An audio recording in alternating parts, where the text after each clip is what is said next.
All right, let's jump right in. We're talking digital wallets, cybersecurity nightmares, and the future of how we pay for, well, everything. Ready to go deep. Absolutely. And the headlines you've gathered, they paint quite a picture of where things are headed. It's going to be a fascinating deep dive. Well, fascinating maybe, but some of these articles were downright scary. Bot-ageddon, they're calling it. Gorilla botnet. It's like a digital horror movie. And those aren't just catchy names, unfortunately. These botnets are massive, powerful, and they can wreak havoc on financial systems. And if those weren't enough to keep you up at night, we also saw that ADT, the home security giant, got hacked. Is nowhere safe. It really highlights the vulnerability we all face in this digital age, especially with the rise of APIs. APIs, right? For those of us who aren't tech wizards, remind me what those are again, and why should I care about them being hacked? Well, imagine your bank account is like a fortress, right? Yeah. Strong walls, guarded gates. But an API is like a side door, a way for your account to talk to other apps and services. Very convenient, but if that door isn't properly secured, Hackers can just waltz right in and drain your digital bank account. precisely. Huh? And what's alarming is the sophistication of these attacks. That news about the DOJ seizing $107 million from Russian cyber criminals, that's just a drop in the ocean compared to the amount of money flowing through these illicit channels. It's like a digital arms race, and the bad guys seem to be winning. Then there's the whole issue of AI-powered cybercrime. That article about the DOJ cracking down on those operations, it's both impressive and terrifying at the same time. Absolutely. We're talking about scams so convincing, so personalized, that even the most tech-savvy among us can fall victim. Imagine getting an email that looks exactly like it's from your bank. Or from your credit card company asking you to just quickly update your information and boom, you're toast. And that's just the tip of the iceberg. Yeah. AI is being used to create deepfakes, to spread misinformation, to manipulate financial markets. It's a whole new level of threat. So what's the average person supposed to do? It feels like we're under constant assault in this digital world. You're right, it can feel overwhelming, but there are steps you can take. First and foremost, strong, unique passwords. I can't emphasize that enough. Don't use the same password for multiple accounts. And please, no more password 123. Get creative, people. Absolutely. And enable multi-factor authentication wherever possible.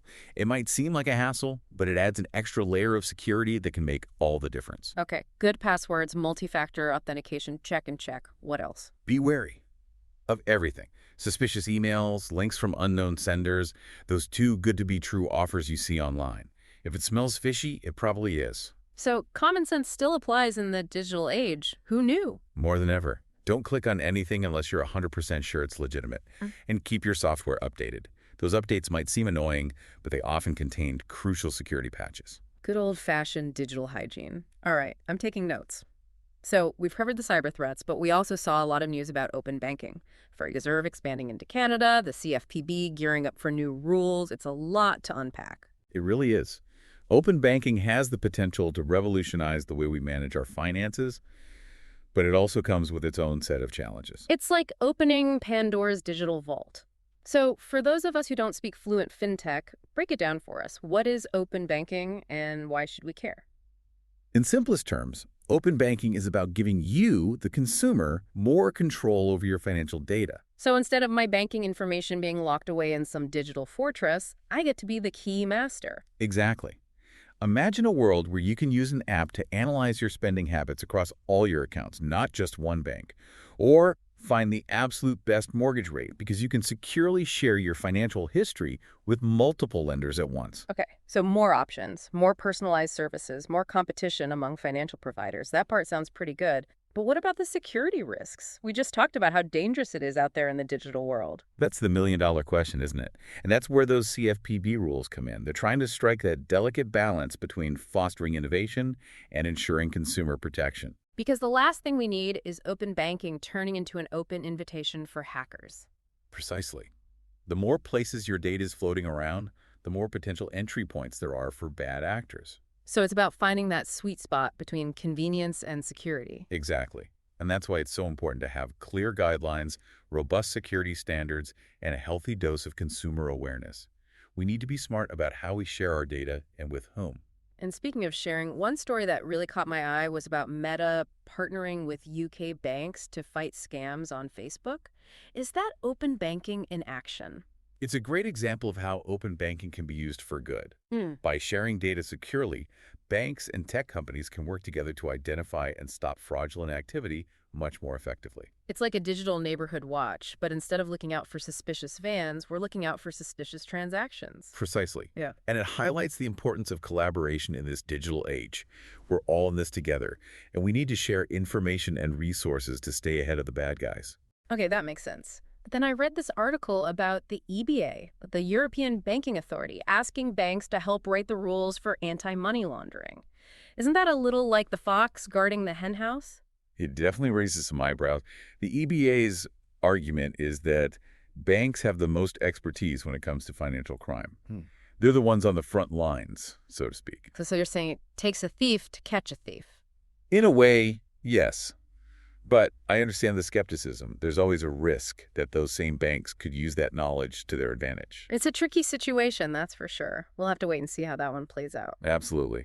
It'll be interesting to see how that balance of power shifts in the coming years as open banking becomes more mainstream. Speaking of shifting landscapes, we can't forget about the elephant, or should I say, the Bitcoin, in the room.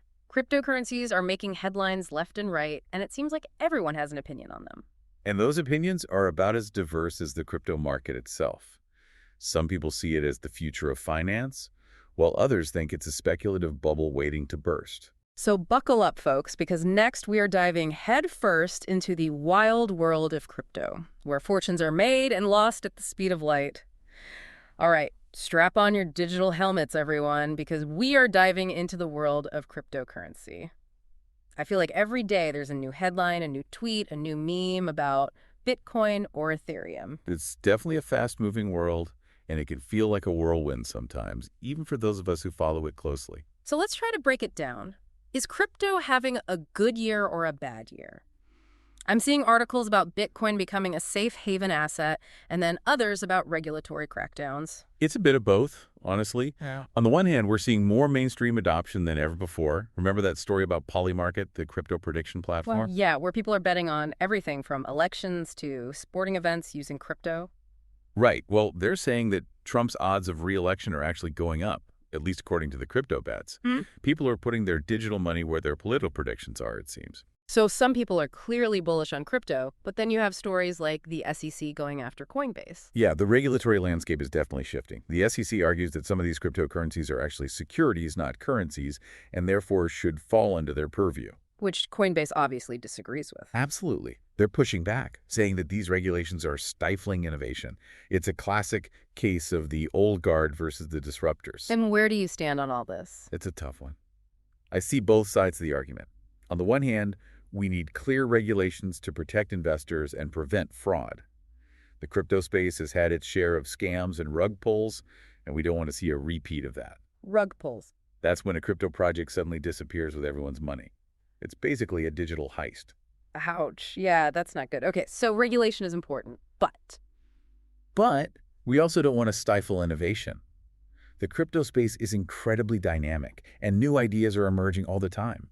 If the regulations are too strict, it could choke the industry before it really has a chance to flourish. it's about finding that balance. Exactly, and that's easier said than done. But look, regardless of where you stand on the whole regulation debate, there's no denying that the world is becoming increasingly digitized. And that brings us to something we touched on earlier, tokenized money. Right, BBVA dipping their toes into that pool and Swift piloting some new programs. Is this the future of money? Should I be ditching my dollar bills and converting everything to Bitcoin? Well, let's not get ahead of ourselves. A cashless society might be on the horizon, but we're not quite there yet.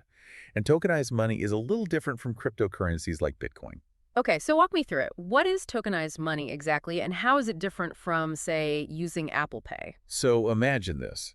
Instead of physically transferring money or assets, you're essentially transferring digital tokens that represent those assets. Tokens, like dot poker chips. Sort of. But instead of representing a certain amount of money at a poker table, these tokens represent real-world assets like currencies, stocks, even real estate. So instead of sending you $100 through Venmo, I could send you 100 digital tokens that represent $100. That's the basic idea. And because it's built on blockchain technology, which is incredibly secure and transparent, it has the potential to be much faster and more efficient than our current financial systems. And more secure. Because, let's face it, our current systems don't exactly have a spotless record when it comes to security. No argument there. Blockchain technology, by its very nature, is incredibly resistant to fraud and tampering. But, and this is a big but, we need to make sure that the systems built on top of that technology are also secure. Right, because even the strongest fortress is vulnerable if someone leaves the back door unlocked. Exactly. And that's why consumer education is so important. As we move toward a more digitized financial world, we all need to be more aware of the risks and how to protect ourselves. So learn the basics of blockchain, understand what tokenized money is, and don't click on any suspicious links promising you free Bitcoin. Sounds like a plan. It's a lot to take in, I know. But hey, that's why we're here, right? To unpack these complex issues and try to make sense of it all. It's a lot to process. We've jumped from bot attacks to open banking to now digital tokens. Where does this leave our listeners? What should they take away from all of this? It really boils down to this. The financial world is changing faster than ever, but that doesn't mean we're powerless.